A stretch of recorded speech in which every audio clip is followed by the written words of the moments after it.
Salut les pilotes! Dans une précédente vidéo, on avait vu les bases du rallye et du WRC.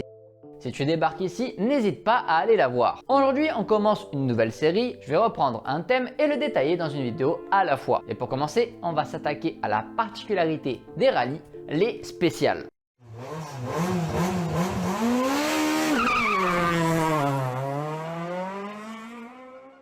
En rallye, on ne roule pas sur un circuit, il roule sur ce que l'on appelle des spéciales. Une spéciale, c'est un peu l'équivalent d'un circuit, mais au lieu de faire des tours où est-ce qu'on part du point A pour revenir au point A, ici tu pars d'un point A vers un point B, un contre-la-montre sur route, où à la base, les voitures de tous les jours et le trafic passent dessus. Évidemment, elles sont fermées pour l'occasion. Ça, c'est donc une spéciale. Ça aussi.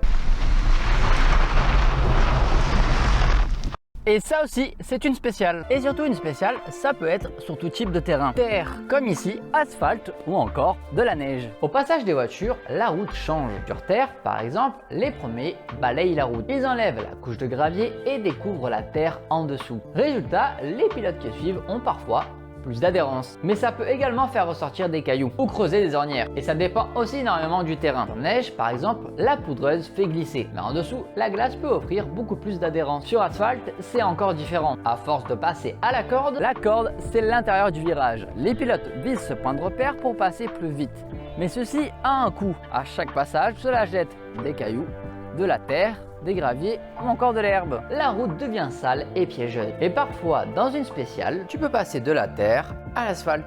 Même sur asphalte, il existe plusieurs types de revêtements. Résultat, en rallye, il est très difficile d'apprendre par cœur. Il faut improviser à chaque instant. Ils peuvent rouler de jour comme de nuit, peu importe la météo, sauf cas extrême bien évidemment. Contrairement au circuit, chaque passage compte. Même si dans un rallye, il passe plusieurs fois sur la même spéciale, chaque passage est unique. En rallye, le but n'est pas de gagner une spéciale, mais d'être le plus rapide sur l'ensemble du rallye. Chaque spéciale ajoute du temps et à la fin, le plus rapide gagne. À la fin de chaque spéciale, le plus rapide signe ce qu'on appelle le temps scratch. Scratch, pas crash. Une fois la spéciale terminée, les pilotes ne s'arrêtent pas. Ils enchaînent avec une liaison et là, c'est le retour à la réalité, code de la route, circulation et limitation.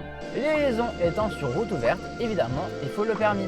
Même en WRC, au début de sa carrière, Kalle Rovanperä roulait déjà en spécial, mais pas sur les routes ouvertes en liaison. Il devait laisser son copilote conduire entre les spéciales. Ah oui, parce qu'en rallye, ils sont deux, un pilote et un copilote.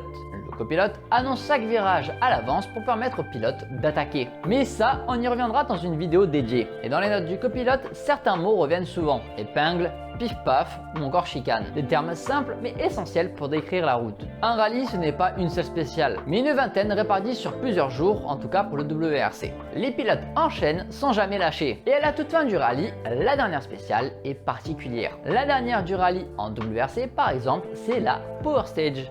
Elle apporte des points bonus aux plus rapides. À l'extrême opposé, nous avons le checkdown. C'est une spéciale d'entraînement chronométrée mais qui n'a aucun impact sur le classement. C'est un peu avant le début du rallye. Et parfois, il y a des formats plus spectaculaires, les super spéciales. Plus courtes, ça ressemble plus à des duels. En ville, principalement, c'est fait pour attirer du public, des gens qui ne sont pas forcément fans de base, mais qui peuvent venir voir et regarder en famille ce rallye. Maintenant, tu te poses peut-être des questions. Comment se commence et se termine une spéciale? Où les équipages partent tous d'un coup en contre-la-montre? En WRC, ils partent un à un à intervalles réguliers, pour éviter de se rattraper ou d'être gênés par la poussière sur les rails terre.